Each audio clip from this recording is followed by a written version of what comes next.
Hey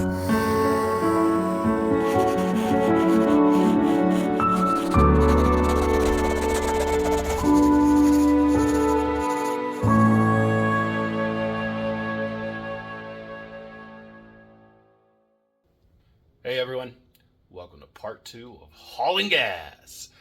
So last week we kind of focused on how I built the framework around the gas tank and set it down into the frame and got it kind of spotted in place where it needs to be. This week I'll finish it out in terms of some trim work and in terms of the nutserts, getting it ready to bolt down. Please bear in mind that it's about 9 months to almost a year in between part 1 and part 2. Where I actually installed an air conditioner in the shop and did a whole bunch of other things. So the background may look a little bit different, but it's fun. Hope you enjoy. Here, this is kind of the first time I'm actually showing a lot of work that I did about a year ago before I got the air conditioner installed in the shop and I was out here sweating like crazy. But I rebuilt this frame rail from this notch back out of 1/4 inch square tubing. So super strong, for the equivalent of a built-in hitch, like a class 5 hitch, I think it is. It's 1/4 inch all the way through, so super strong. But there's still a little bit of work that I need to do in terms of filling this gap.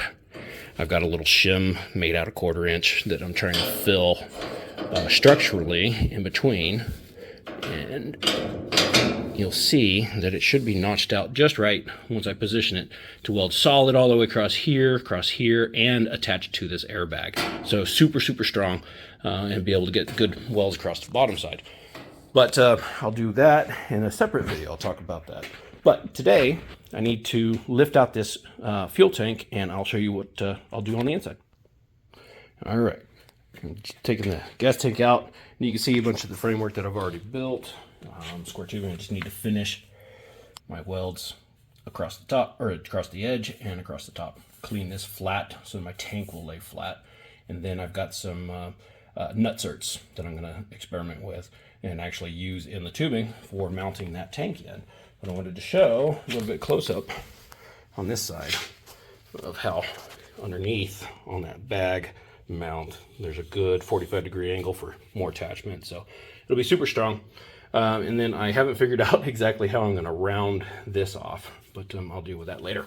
But for now, that just is an example of what the fuel tank looks like, what the framework around it needs to be done and finished, and then bolted back in with those nutserts. So we'll see how that goes.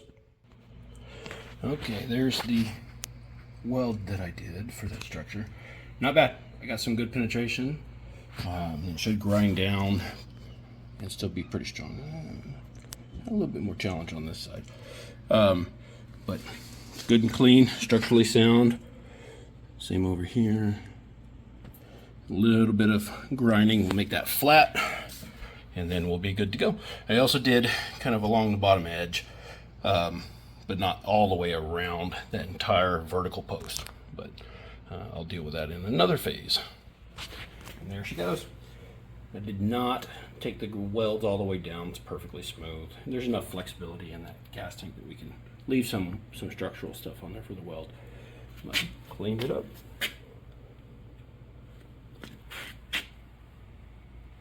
And then we're done. We're able to mount that gas tank back in as soon as I get some nutserts installed along those holes.